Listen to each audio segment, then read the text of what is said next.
नमस्कार, आप देख रहे हैं सिटी पोस्ट लाइव। मैं हूं सृष्टि राज। बिहार विधानसभा चुनाव की सियासत अब पूरी तरह से गर्म हो चुकी है। जी हां, हर दिन नई चर्चाएं, नए समीकरण और नए दावेदारों के नाम सामने आ रहे हैं। इसी कड़ी में अब खबर है कि बक्सर विधानसभा सीट से आनंद मिश्रा को बीजेपी की तरफ से टिकट दिया गया है। जी हां, बक्सर विधानसभा सीट से आनंद मिश्रा को बीजेपी की तरफ से सीट दिया गया है। हालांकि पार्टी की ओर से अभी तक आधिकारिक घोषणा नहीं की गई है, लेकिन सूत्रों की माने तो आनंद मिश्रा को अब टिकट सौंपने की प्रक्रिया पूरी हो चुकी है। बताया जा रहा है कि सुबह बुलाकर उन्हें पार्टी ने की तरफ से टिकट दे दिया गया है और अब बस औपचारिक घोषणा का इंतजार बाकी है। आपको बता दें, आनंद मिश्रा लंबे समय से बक्सर विधानसभा क्षेत्र में सक्रिय हैं और जनता के बीच उनकी अच्छी पकड़ भी मानी जाती है।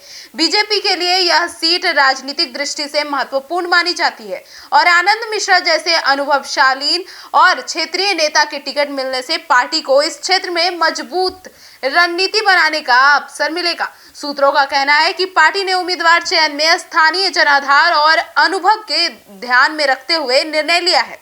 आनंद मिश्रा को टिकट देने का यह कदम न केवल बीजेपी की चुनावी तैयारी को मजबूत करेगा, बल्कि स्थानीय स्तर पर पार्टी के संगठन को भी नई ऊर्जा देगा। बीजेपी ने पिछले दिनों अपने कई उम्मीदवारों की सूची भी जारी कर दी है, लेकिन कई सीटों पर अभी भी चुनावी समीकरण और आंतरिक चर्चाओं के बीच अब अंतिम नामों की घोषणा होनी बाकी है। बक्सर सीट पर आनंद मिश्रा के टिकट मिलने की खबर से स्थानीय समर्थकों में उत्साह और सकारात्मक प्रतिक्रिया देखने को मिल रही है।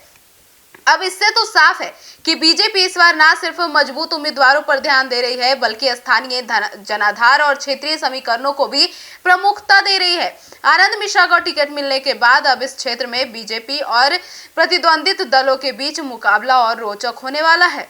फिलहाल आधिकारिक घोषणा का इंतजार जारी है, लेकिन पार्टी की रणनीति और सूत्रों की पृष्ठ से यह संकेत मिलता है कि बक्सर सीट पर बीजेपी का उम्मीदवार आनंद मिश्रा ही होंगे। तो अब देखना होगा कि अब क्या होता है इस सीट का समीकरण और चुनाव में क्या प्रभाव मिलता है।